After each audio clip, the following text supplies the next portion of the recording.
Let's jump right into this explainer. We're going to pull back the curtain on the most famous AI in the world. It writes our emails, codes our software, and answers our deepest questions.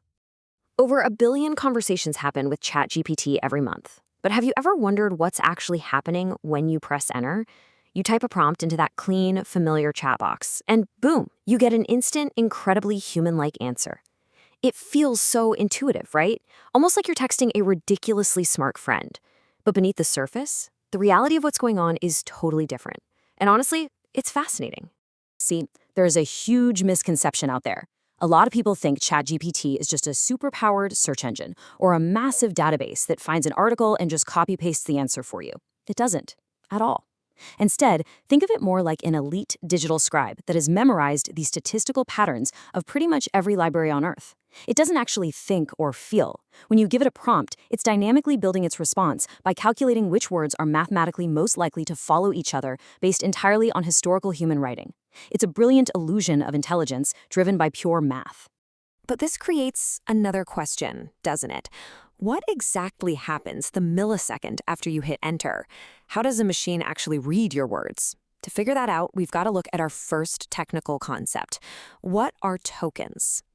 Okay, so before the AI does any of that probability math we just talked about, it takes your text and breaks it down into chunks called tokens.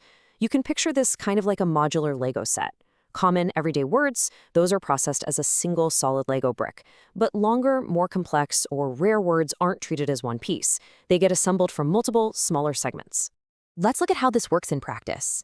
A standard, simple English word is super cheap and easy for the computer to process, averaging about 1.33 tokens. But take a bigger string, like the word tokenization itself. The system cleverly chops it up into 2 distinct numerical IDs, basically token and isation. The model is actually learning language from the bottom up, relying on these fundamental structural roots. Now, this whole chopping process is powered by something called byte pair encoding, or BPE. It's a data compression technique that modern AI uses to standardize all text into a set vocabulary of up to 256,000 unique IDs. And here's why this is a massive deal. Because BPE builds absolutely everything from raw bytes of data, the whole unknown word problem is gone. It can process any text in any language or even incredibly messy computer code and turn it all into a mathematical language the machine perfectly understands. But this creates another question. If your prompt gets chopped up into hundreds or maybe thousands of these numerical IDs, how on earth does ChatGPT read and track all those tokens at once without completely losing the plot of your sentence? The answer to that lies in something called the transformer architecture. Imagine you're standing in a really crowded room, and there are dozens of conversations happening all around you. If you tried to listen to every single word sequentially, just one at a time, you'd be hopelessly lost. Well, the transformer acts like a highly sophisticated radar system that tracks every single speaker in that room simultaneously. It doesn't read left to right. It looks at the global relationship between all the words instantly, no matter how far apart they are. This shift from old technology to this new method changed absolutely everything. Older AI relied on sequential reading, meaning it used rigid rules that read left to right and broke down the second you made a typo.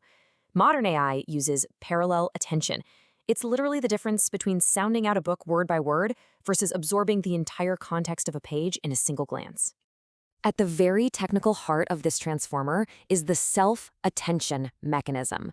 Introduced by Google researchers back in 2017, this is essentially a complex mathematical calculation that acts like a super-powered spotlight.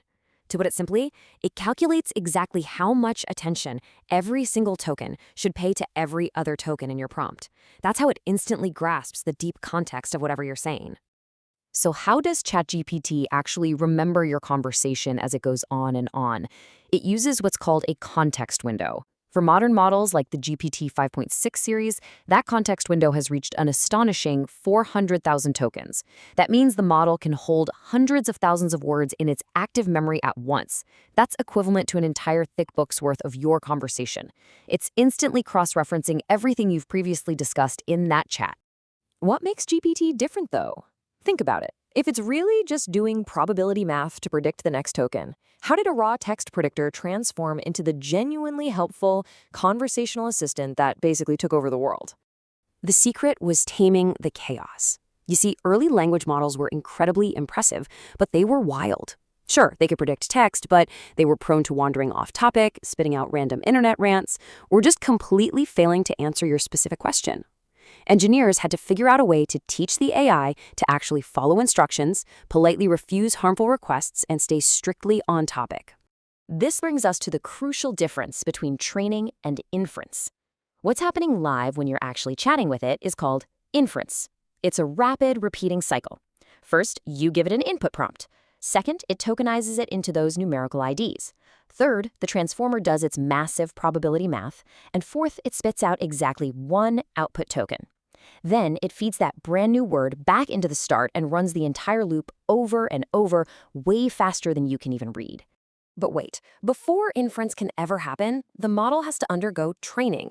And the secret sauce of that training is RLHF, which stands for Reinforcement Learning from Human Feedback. Real people literally rated the AI's responses, essentially teaching the raw math how to behave like a helpful human. This massive logistical training operation is the exact reason why ChatGPT feels like a polite assistant today, rather than just a chaotic autocomplete system. The evolution of this technology has been blindingly fast. I mean, we started back in June 2018 with GPT-1. That was just a proof of concept with 117 million parameters. Then, November 2022 brought the massive public launch of ChatGPT. Fast forward to May 2024, we got GPT-4o, which introduced a real-time omnimodal network. And jumping ahead to July 2026, the GPT 5.6 series launched, giving us a massive, unified system that's capable of deep reasoning and autonomous tasks. But what happens when the model goes beyond just predicting text? We're no longer just looking at a simple chat box on a screen. We have firmly entered the 2026 landscape of the Omni Assistant. ChatGPT has evolved to literally see, hear, and do. It features native image generation, outputting visuals with embedded metadata so you can verify they're AI-generated. It can conduct deep research, actively searching the web for up to 30 minutes to generate massive, comprehensive reports. Through Codex, it's writing and debugging professional software. And with ChatGPT Work, it operates as an autonomous agent. It can break down big, long-running jobs and deliver finished spreadsheets and slide decks without you needing to hold its hand at all. To manage all of these different tasks, the engine uses a highly intelligent dynamic routing system divided into 3 tiers. You've got Sol for flagship, complex reasoning, like heavy coding. Then there's Terra for balanced, everyday use cases, like writing emails or brainstorming. And finally, Luna for fast, affordable, high-volume tasks.